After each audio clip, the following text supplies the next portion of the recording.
Universfarad, el universo judío en el mundo académico. Hola oyentes de Radio Sefarad, tenemos el gusto de tener en la línea telefónica al profesor Julio García Ruda de la Facultad de Humanidades de Ceuta, perteneciente a la Universidad de Granada. Hola, profesor Ruda. Hola, muy buenas tardes.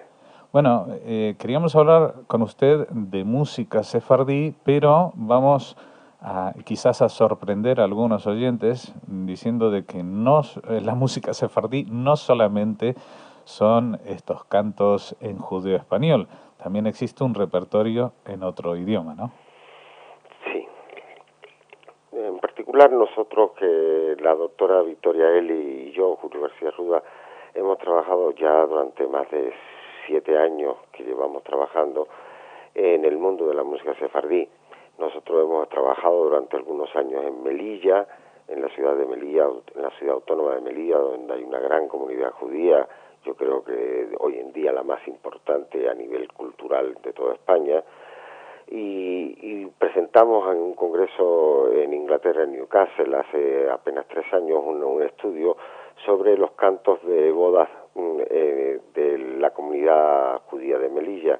En estos cantos de bodas empezamos y trabajamos con unos cantos que se mantienen en la tradición, que son unos cantos de henna. Se utilizan solamente, tienen un carácter ritual y se utilizan solamente cuando se aplica la henna, que es una especie de pasta que se hace precisamente con la leña, que es una hierba del norte de Marruecos y de todo el Magreb, y es tradicionalmente utilizada en las bodas de Melilla. Y esos cantos que hay para la novia y para el novio, es decir, hay cantos dedicados a la novia y dedicados a la novia, que son cantos de henna. Estos cantos se han mantenido en la tradición. Nosotros, hipotéticamente, es una hipótesis dentro de aquella investigación que presentamos, pensamos que se conservaron, que no fueron adquiridos en territorio marroquí y en el norte de Marruecos, sino que fueron trasladados de Al-Ándalus, de las tierras de Al-Ándalus, de las aljamas de Granada, Sevilla, Córdoba, donde realmente existía esa tradición también, y se conservan en lengua árabe y se cantan en árabe. Es, digamos, también importante saber que en las comunidades judías no solamente se hablaba el castellano antiguo y el hebreo, sino también en las aljamas, sobre todo de Andalucía, se hablaba el árabe. Inclusive hubo grandes libros escritos por los grandes sabios judíos, como el Rambán, como por ejemplo Maimónides, que fueron escritos en árabe, inclusive libros dedicados a la teología judía. Uh-huh. Sí, o libros sobre la poética judía de Moshe Ibn Ezra, escritos justamente en árabe, ¿no? Claro. Bueno, ustedes han descubierto este tesoro, digamos, transmitido, pero claro, usted dice que son canciones que cantan los judíos en árabe. Sí. ¿Qué certeza se tiene de que sean cantos hebreos y no cantos árabes adoptados por los judíos de la zona? Bueno, sobre todo porque esos cantos que se cantan en árabe, han subsistido en zonas donde no son árabe parlantes, es decir, donde no se habla árabe. En este caso, en la zona de Melilla, que pertenece al Rif, donde se habla un lenguaje que se llama el tamasí, que es un dialecto, digamos, conocido también como el chelca, es el que habla la población que vive en esa zona, no se habla árabe, ni sabe hablar árabe. Y estos cantos se han conservado en esa región, donde nadie habla árabe, y solamente estos cantos árabes son cantados por los judíos. Uh-huh. Y no pertenecen tampoco al repertorio, digamos, de la lengua tamasí de los bereberes de la región. Uh-huh. No son cantos bereberes, No. pero ¿tienen alguna relación con la tradición de la música arabo-andalusí? Sí, tienen una estrecha relación, ya que estos cantos están, digamos, se realizan sobre los modos, ya iba a decir sobre las tonalidades, pero bueno, sería, digamos, incorrecto decir tonalidad, no es una tonalidad, es una modalidad, los modos arábigos andalusíes que se conservan y que fueron trasladados, digamos, de las zonas de Al-Ándalus hacia el norte de Marruecos, y de hecho sí han seguido conservándose dentro de la tradición, digamos, árabe-andalusí, en Marruecos, pero también han sido conservados y se encuentran dentro del repertorio judío de las comunidades también del norte de África, tanto en Ceuta como en Melilla. Entonces, este tipo de cántaros están hechos en los modos andalusíes, no están hechos en los modos que utilizan los bereberes, que son modos diferentes. Los bereberes no usan más de 4 alturas, sin embargo, estos cantos, digamos, de tradición arábigo-andalusí utilizan mucho más y están plenamente, digamos, analizados en ese tipo de modos, con la manera en que esos modos, con el tipo de ornamentación que utilizan los modos arábigo-andalusíes, que van mucho más allá de la nuba. Sí, hasta ahora, digamos, casi siempre cuando se habla del mundo arábigo-andalusí se plantea la nuba como género, digamos, evidentemente es un género muy importante en la música andalusí. Nosotros planteamos que no es el único. En los modos andalusíes existe mucha música de tradición oral y mucha de esa música de tradición oral ha sido conservada por las comunidades judías. ¿Y se puede verificar de alguna manera la edad de esos cantos? En cuanto a la edad, digamos, hay varias formas, digamos, de verificarlo. Por ejemplo, una de las formas, digamos, de la edad, en cuanto tenemos muy claro que evidentemente hay evolución, es decir, los cantos siempre han evolucionado y son las comunidades las que van en su impronta cambiando, transformando los cantos, adquiriendo cantos nuevos, siempre dentro de una estética y dentro de un hacer. Pero sobre todo por el texto. A veces nos hemos encontrado cantos que evidentemente los textos son de grandes poetas andaluces, como puede ser Gavirol, y esos cantos se siguen, sobre todo los poemas religiosos, que tienen una connotación muy importante, en tanto no es un repertorio, digamos, que cambie mucho, es un repertorio que al estar vinculado al hecho religioso se conserva bastante bien, y debido al texto que es de esa época y además la forma de cantarlo en los modos andalusíes, pues nos hace pensar siempre desde el punto de vista de una hipótesis de investigación que son cantos que vienen cantándose desde esa época. O sea, que tendrían la misma edad o se habrían desarrollado de forma paralela al canto de los piutim, estos cantos sagrados que pertenecen. Lo extraño en este caso es que al datarlos ustedes en ceremonias ligadas al ciclo de la vida, como en el caso de la ceremonia de la jena ligado a la boda, de alguna manera estos cantos en árabe también pertenecen de alguna manera a la liturgia, ¿no? O sea, son paralitúrgicos. Sí, de hecho, los cantos de Henna en la tradición, porque realmente en la boda sefardí hay algunas diferencias entre las regiones. Por ejemplo, la zona del norte de África, lo que antiguamente fue Tetuán y Ceuta, Larache, Alcázar Quibir, las bodas se realizan desde un determinado ritual, y en Melilla, en la zona, digamos, bereber, se realizan de una manera diferente, inclusive los días cambian.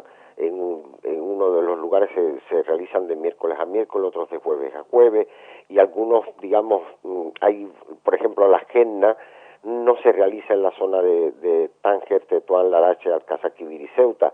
Esa tradición de hacer la Henna es más bien una tradición que se conserva en la zona bereber, en la zona de Melilla. También hay algunos aspectos que nosotros pensamos que pueden ser significativos. Por ejemplo, la zona de Tetuán, Tánger, Larache es una zona donde hubo una gran mezcla de comunidades judías, provenientes de comunidades judías tanto de lo que era Castilla, de lo que fue Toledo, y también miembros de comunidades de lo que fueron las antiguas jamas andalusíes, de Granada, Córdoba, Málaga. Entonces, claro, nosotros pensamos, y creo que es algo bastante reconocido por todos los estudiosos, de que el mundo sefardí no fue un mundo unitario. Hubo dos grandes mundos culturales: el mundo arábigo-andalusí del Al-Ándalus y el mundo castellano de Toledo y de otras zonas del norte de España. Claro, es normal que precisamente en la zona de Tetuán, donde se conserva el cementerio llamado de los de Castilla, no se haya mantenido la tradición de las canciones de Henna y de otros tipos de cantos que sí se conservan en la zona de Melilla, donde hubo, por supuesto, mucho más asentamiento de las zonas de Al-Ándalus. De todas maneras, Esos cantos, si estamos hablando de Ceuta y Melilla, que son ciudades autónomas de España desde hace muchos siglos, Sí, o si hablamos de esta zona norte de Marruecos, como la zona de Tánger, Tetuán, Alcázar Quibir, que han pertenecido, que han estado bajo protectorado español durante hasta el 56. un siglo, pues la influencia española ha sido determinante. ¿Y cuál ha sido el reflejo que ha tenido esa vitalidad creativa o interpretativa en los investigadores españoles? Eh, no alcanzo, digamos, a comprender exactamente todo lo que No, me has ¿cómo se preguntado. refleja, si ha habido algunas investigaciones previas que hayan abordado este tipo de fenómenos musicales? Sí, ha habido muchas investigaciones, inclusive desde que se redescubre el mundo sefardí a finales del siglo XIX, que digamos que se redescubre ese mundo que prácticamente había estado olvidado durante mucho tiempo en España. Sucede que casi todos los investigadores se centran en, digamos, en todos los cantos que tenían que ver, digamos, que aparentemente se suponían mucho más españoles, es decir, utilizando el castellano antiguo, inclusive las lenguas que se habían desarrollado en aquellos lugares, una especie de dialecto mezclado como puede ser la jaquetía. Ujú. Pero realmente se trabajó muy poco en otro repertorio que igualmente musicalmente era muy importante, donde se podían, digamos, ver muchas raíces de lo que inclusive fue la Edad Media española, como es mucho repertorio vinculado, digamos, al fenómeno litúrgico. Por ejemplo, por mostrarte un ejemplo, nosotros ahora hemos realizado transcripciones del Kiddush de Berit Milá, digamos, donde vemos claramente la utilización de escalas arábigo-andalusíes, es decir, en un repertorio que tiene que ver con la liturgia y está cantado en hebreo.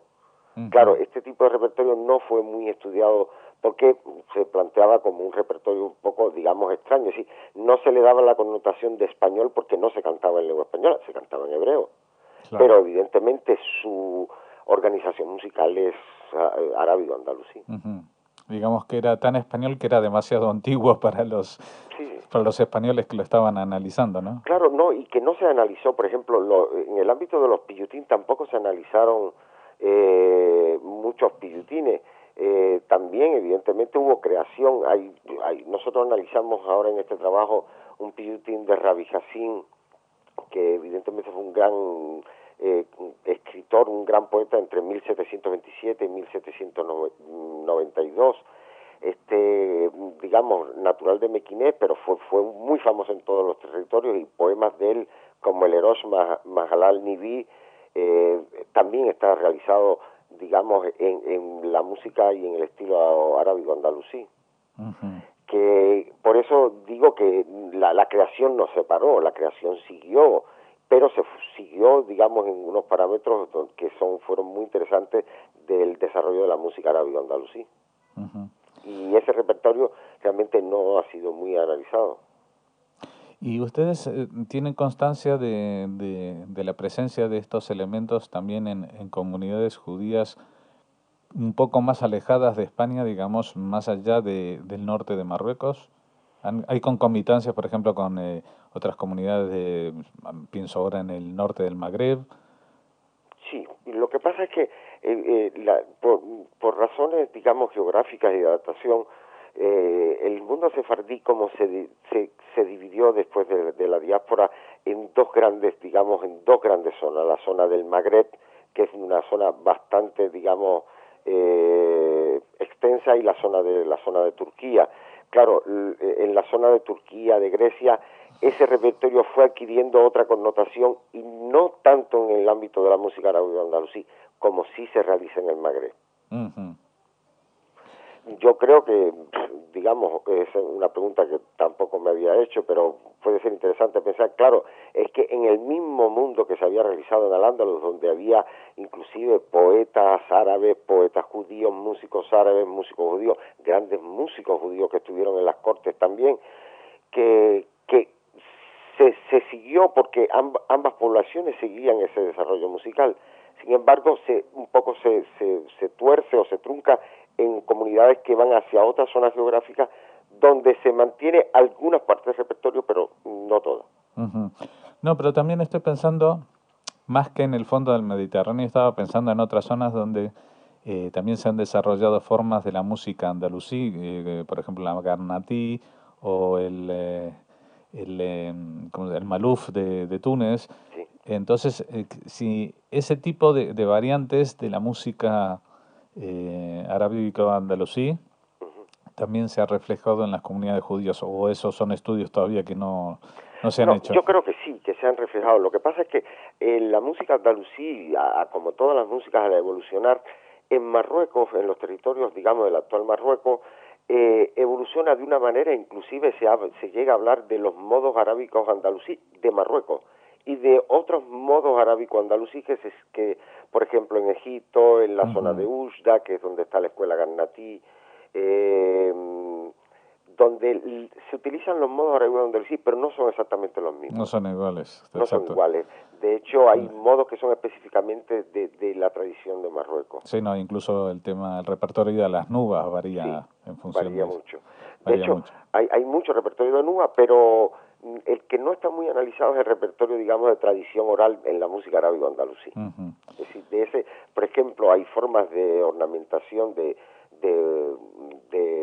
por ejemplo, en el mundo judío, cuando se utiliza en el Shabbat, cuando se habla, o fragmentos donde se interpreta el Adonai Melech, eso se ornamenta en Shabbat de una manera muy arábigo-andalusí en algunos territorios, en otros territorios y en otras comunidades se ornamenta de alguna manera diferente. Lo mismo pasa con el cantar de los cantares. Cuando nosotros hemos analizado el cantar de los cantares, que se canta en Ceuta, y el que se canta en Melilla, son muy similares, y en tanto a ser un canto muy específico de la liturgia del Shabbat, ese canto se ha conservado, inclusive en Ceuta no se realiza con tradición arábigo-andalusí, sino con una tradición medieval y a escalas puramente medievales, de tipo más bien modal, pero no arábigo-andalusí. Precisamente una de las cosas que nosotros planteamos es esa gran riqueza musical de la comunidad judía, donde existe un paralelismo y se puede simultáneamente en toda la liturgia y en todo el mundo musical de una comunidad judía, podemos encontrar elementos arábicos andaluces, elementos medievales, elementos, digamos, de una música modal. Es decir, hay una simultaneidad de grandes, se conserva toda la historia de la música prácticamente. No, es increíble que en una comunidad, porque estamos hablando, si tomamos en cuenta, yo que sé, por ejemplo, la comunidad judía de Ceuta, pues estamos hablando de cientos de personas, no más. Sí, cientos de personas. Y en cientos de personas tenemos una variedad estilística y una variedad de orígenes, ¿no? De estas músicas todavía por descubrir. Pues. Una de las cosas más interesantes que nosotros hemos descubierto aquí en Ceuta, y realmente la comunidad de Ceuta es una comunidad preciosa a nivel musical, con una riqueza musical muy interesante, es uno de los cantos, es decir, son unas lamentaciones que se habla en la Edad Media, que se celebraron en la zona, digamos, de Zaragoza, en la zona del centro de España, que son las Bacachot, y cuando se habla de las Bacachot en el mundo, digamos, del Magreb, existen unas Bacachot que se cantan al estilo arábigo-andalusí, son muy famosas por su ornamentación, por su belleza. Sin embargo, en Ceuta se conservan Bacachot que se cantan en todos los Shabbats, una plegaria que se canta en la víspera de Shabbat. Se conservan esas Bacachot no al estilo arábigo-andalusí, sino al estilo medieval. Y entonces a nosotros nos llamó mucho la atención porque es el único sitio donde se conservan estas Bacachot y se siguen cantando, y hay, digamos, un sentido de la conservación del patrimonio musical muy grande. Lo mismo pasa con el Lejadodí. Por ejemplo, en Ceuta existen dos melodías. En Melilla solamente la tradición ha conservado una. Aquí en Ceuta antiguamente se cantaba una, o ahora se canta otra, y digamos ha habido una evolución también con ese canto del Lejadodí. Bueno, esto es como la exploración del cosmos, que uno oye el eco de las antiguas estrellas. Pues aquí también parece que se pueden oír los ecos de las antiguas Españas, la España cristiana del norte y la España musulmana del sur, ¿no? Sí. Y se puede puede ver claramente, inclusive, hombre, con los siglos, y se han mezclado las tradiciones y en algunas cosas, digamos, pero sobre todo los cantos que tienen que ver con la liturgia, en algunos casos se mantienen muy estable. Pasa, digamos, por ejemplo, con el Kol Nidre en Yom Kippur, es un canto que se mantiene muy estable y que prácticamente no hay casi variación en ninguna comunidad, y es un canto, digamos, que se origina en España. Lo mismo pasa, digamos, con cantos de la Elulá. Sí, cuando se producen los fenómenos de la Elulá hay muchos cantos que tienen que ver, también los romances. Es decir, los romances nos encontramos, digamos, aquí en Ceuta hemos encontrado romances al estilo castellano, obviamente, pero también romances al estilo andaluz. Y hemos encontrado muchas cosas. Lo mismo ha pasado con un canto muy interesante dentro del mundo sefardí, que es el Chohan Basade. El Chohan Basade es un canto que hoy en día, bueno, tradicionalmente en todas las comunidades del norte de África se utiliza, en Melilla también, se utiliza para la boda. Es un canto ceremonial, es, digamos, basado en una poesía de Yves Gavirol, para mí uno de los más grandes poetas españoles. Y entonces, claro, ese canto se mantiene musicalmente muy estable. Se canta lo mismo en Ceuta que se canta en Melilla, porque tiene un carácter ritual que siempre, en las comunidades judías, si algo se repite más de 3 veces, se convierte en tradición, y la tradición hay que respetarla, la tradición hay que cuidarla, y eso es una cosa muy linda de la música. Por eso la música sefardí podemos encontrar todo, porque hay comunidades donde la tradición hay que cuidarla y se cuida. Y se cuida. Y aquí están todos los testimonios, solamente hay que poner la oreja para descubrirlos. Y bueno, le agradecemos a usted y a los que trabajan en su equipo en que investiguen y sigan descubriendo y sacando a la luz estos elementos del pasado que sigan resonando en el presente. Muchas gracias, profesor Julio García Ruda. Muchas gracias. Y a ustedes no se pierdan el resto de la programación de Radio Sefarad.